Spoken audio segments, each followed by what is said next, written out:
আসসালামু আলাইকুম everyone, welcome to physics by noob. আচ্ছা, অধ্যায় 10-এর শিশিরাঙ্কের সংজ্ঞাটা আমরা সবাই পড়ছি, তাই না? তো সংজ্ঞাটা কী ছিল? সংজ্ঞাটা ছিল যে তাপমাত্রায় কোনো নির্দিষ্ট আয়তনের বায়ু এর মধ্যে অবস্থিত জলীয় বাষ্প দ্বারা সম্পৃক্ত হয় সে তাপমাত্রাকে শিশিরাঙ্ক বলে। তো এই সংজ্ঞাটা পড়ার পর সবারই একটা কনফিউশন জাগে যে শিশিরাঙ্ক কি তাহলে কোনোভাবে তাপমাত্রার উপর নির্ভরশীল? তো আজকে এই বিষয়টা আমরা পর্যালোচনা করি। তো ব্যাপার হচ্ছে, শিশিরাঙ্ক অ্যাকচুয়ালি জলীয় বাষ্পের উপর নির্ভরশীল হয়। সংজ্ঞা থেকে আমরা পাই যে কোনো নির্দিষ্ট আয়তনে, তো ধরি এইটা আমাদের একটা নির্দিষ্ট আয়তন, তো এই আয়তনের মধ্যে জলীয় বাষ্প আছে। আমরা বিবেচনা করি যে 1, 2, 3, 4, 5, 6টা টোটাল জলীয় বাষ্প এই বক্সের মধ্যে অবস্থিত বা নির্দিষ্ট আয়তনের মধ্যে অবস্থিত।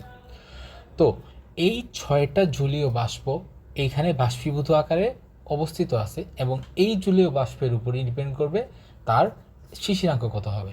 তো আমরা বিবেচনা করতে পারি যে আমাদের রুম টেম্পারেচার যদি 25°C হয় এবং এই 6টার জন্য যদি আমাদের শিশিরাঙ্কের তাপমাত্রা 17°C হয়, তো আমরা বলতে পারি এই 6টা অণু যতক্ষণ এই নির্দিষ্ট আয়তনের মধ্যে থাকবে ততক্ষণ পর্যন্ত 17°C তাপমাত্রাই হবে এই নির্দিষ্ট আয়তনের জন্য শিশিরাঙ্ক।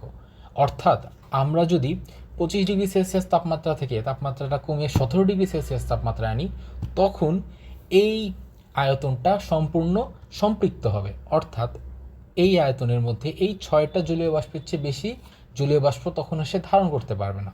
বাট যখন 25°C তাপমাত্রা হবে তখন সে অসম্পৃক্ত একটা অবস্থায় থাকবে। দ্যাট মিন্স তখন 25°C তাপমাত্রায় এই রুমের মধ্যে বা এই আয়তনের মধ্যে আরও কিছু জলীয় বাষ্প প্রদান করা সম্ভব।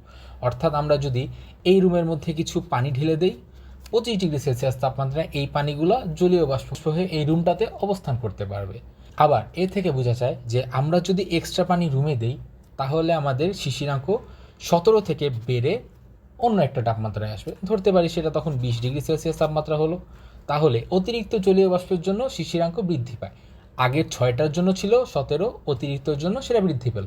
দ্যাট মিন্স আমরা যদি এখন আগের অবস্থার জন্য 6টা যখন জলীয় বাষ্পের অণু ছিল তখন যদি আমরা তাপমাত্রা 17°C থেকে কমিয়ে অন্য কোনো তাপমাত্রায় নেই, অ্যাজ ইফ আমরা যদি 15°C তাপমাত্রায় নেই, তখন আমরা বিবেচনা করতে পারি যে এই 6টা অণুর মধ্যে 2টা অণু জলীয় বাষ্প থেকে পানিতে পরিণত হয়ে নিচে পড়ে গেছে, এটা আমরা বিবেচনা করতে পারি। বাট রুমের মধ্যে যদি নতুন আমরা কোনো পানি না ঢালি, তাহলে কি আগেরই সেই 6টা অণুই আমাদের রুমের মধ্যে অবস্থিত ছিল না? জি, যেহেতু 6টা অণুই অবস্থিত ছিল, তাই সেই রুমের তাপমাত্রা আমরা যদি কমাইও তবুও 17°তেই তার শিশিরাঙ্ক থাকবে। তাপমাত্রা কমালে শিশিরাঙ্কের কোনো পরিবর্তন হবে না। শিশিরাঙ্কটা ডিপেন্ড করবে টোটালি এই রুমে অবস্থিত জলীয় বাষ্পের উপর। তো কোয়েশ্চেন দাঁড়ায় যে শিশিরাঙ্কে সেই সিস্টেমটার বা সেই আয়তনটার আপেক্ষিক আর্দ্রতা করো, তো সেটা কত হওয়া উচিত? আপেক্ষিক আর্দ্রতা শিশিরাঙ্কে কি এই রুমটা সম্পৃক্ত থাকে না? হ্যাঁ, যদি সম্পৃক্ত থাকে তাহলে এই রুমে যেই কয়টা জলীয় বাষ্প ধারণ ক্ষমতা সম্ভব ঠিক সেই কয়টাই জলীয় বাষ্প এই রুমে অবস্থিত। দ্যাট মিন্স শিশিরাঙ্কে আপেক্ষিক আর্দ্রতা 100%। That's all for today. Thanks for watching. আসসালামু আলাইকুম।